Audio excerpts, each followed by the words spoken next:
You ask Tiger to solve. This deals with linear equations with one unknown. The final result is c equals 3/2. Let's solve it step by step.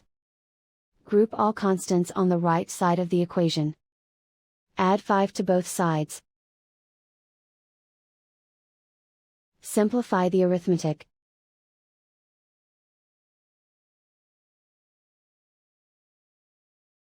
Isolate the c. Divide both sides by 4. Simplify the fraction. Find the greatest common factor of the numerator and denominator.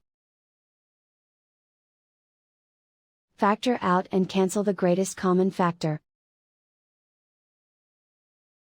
And so the final result is c equals 3/2.